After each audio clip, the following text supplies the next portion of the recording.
बिहार सरकार के ग्रामीण कार्य मंत्री और जदयू के राष्ट्रीय महासचिव डॉक्टर अशोक चौधरी ने मंगलवार को जनसुराज के संस्थापक प्रशांत किशोर को 100 करोड़ रुपए का मानहानि का नोटिस भेजा है।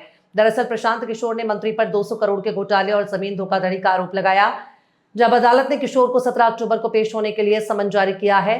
अशोक चौधरी ने प्रशांत किशोर के आरोपों को निराधार और भ्रामक बताया। सुपर टाइफून रगासा ने फिलीपींस में तबाही मचाने के बाद अब हांगकांग, ताइवान और दक्षिणी चीन की ओर रुख कर लिया है। हांगकांग प्रशासन ने अलर्ट जारी किया है और 700 से अधिक उड़ानें रद्द कर दी हैं। अधिकारियों का कहना है कि आज शाम 6 बजे से शहर में भीषण व्यवधान देखने को मिल सकता है। फिलीपींस में रगासा के चलते अब तक 3 लोगों की मौत हो चुकी है, जबकि हजारों लोगों को सुरक्षित स्थानों पर पहुंचाया गया। कुछ ही दिनों बाद दिवाली का त्योहार आने वाला है। ये त्योहार उपहारों के चलन और भव्य खर्च के लिए जाना जाता है, लेकिन केंद्र सरकार ने इस बार सख्त कदम उठाते हुए सभी मंत्रालयों, विभागों और सार्वजनिक क्षेत्र के उपक्रमों को साफ निर्देश दिया है कि वे दिवाली या अन्य त्योहारों पर गिफ्ट्स या पर खर्च से बचे। केंद्रीय मंत्रिमंडल बॉलीवुड सुपरस्टार शाहरुख खान को आज नेशनल अवार्ड से सम्मानित किया गया। एक्शन थ्रिलर फिल्म जवान के लिए शाहरुख को बेस्ट एक्टर का अवार्ड मिला। 71वें नेशनल फिल्म अवार्ड 2023 में बेस्ट एक्टर का अवार्ड शाहरुख खान के साथ साथ विक्रांत मैसी को भी मिला। विक्रांत मैसी को 12वीं फेल के लिए ये सम्मान दिया गया है। 71वें नेशनल फिल्म अवार्ड 2023 दिल्ली में 23 सितंबर को आयोजित किया गया, जिसमें अवार्ड लेने वाले तमाम सितारों ने शिरकत की। दिल्ली के लाल किला मैदान में आयोजित होने वाली लवकुश रामलीला में मॉडल पूनम पांडे अब मंदोदरी का रोल नहीं करेंगी। इसे लेकर लवकुश रामलीला कमेटी ने मंगलवार को अंतिम फैसला ले लिया है। कमेटी ने इस संबंध में पूनम पांडे को चिट्ठी भी लिखी है। कमेटी ने साफ किया है कि समाज के कई वर्गों से अलग अलग प्रतिक्रियाओं के बाद इस साल मंदोदरी का रोल किसी अन्य कलाकार से करवाने का निर्णय लिया गया है।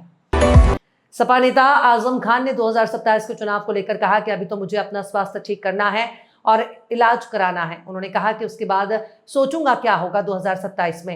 उन्होंने कहा कि इस 23 महीने के पहले 3 साल पहले भी इसी कठिन दौर में रह चुके हैं। आदत पड़ चुकी थी अकेले रहने की। जेल से निकलने के बाद अखिलेश यादव से कोई बातचीत पर उन्होंने कहा कि अभी जेल से निकले कितना समय हुआ। उत्तर प्रदेश की योगी आदित्यनाथ सरकार ने बड़ा फैसला लेते हुए राज्य में पुलिस रिकॉर्ड और सार्वजनिक जगहों पर जाति लिखने और जाति के आधार पर रैली करने पर रोक लगाई है। अब योगी सरकार के इस फैसले को लेकर निषाद पार्टी के राष्ट्रीय अध्यक्ष और कैबिनेट मंत्री डॉक्टर संजय निषाद ने नाराज नजर आ रहे हैं और उन्होंने हाईकोर्ट में भी अपील दाखिल करने की मांग की है। देश में 50% से भी ज्यादा आबादी खेती से जुड़ी है, लेकिन देश के बहुत से किसान खेती के जरिए ज्यादा कमाई नहीं कर पाते। उनकी आमदनी बढ़ाने और वित्तीय मदद देने के लिए केंद्र सरकार पीएम किसान सम्मान निधि योजना चला रही है। पीएम किसान योजना के नियम के मुताबिक हर किस्त करीब 4 महीने के अंतर पर जारी की जाती है। इस हिसाब से 20वीं किस्त के बाद अब नवंबर में 21वीं किस्त जारी होनी चाहिए। हालांकि मीडिया रिपोर्ट्स में यह भी कहा जा रहा है कि इस बार किस्त दिवाली से पहले आ सकती है। आम आदमी पार्टी के राज्यसभा सांसद संजय सिंह ने प्रधानमंत्री नरेंद्र मोदी द्वारा शुरू किए गए बचत उत्सव को लेकर केंद्र सरकार पर तीखा हमला बोला। प्रेस कॉन्फ्रेंस में उन्होंने नोटबंदी, जीएसटी और टैक्स प्रणाली का हवाला देते हुए इसे जनता को गुमराह करने वाला कदम बताया।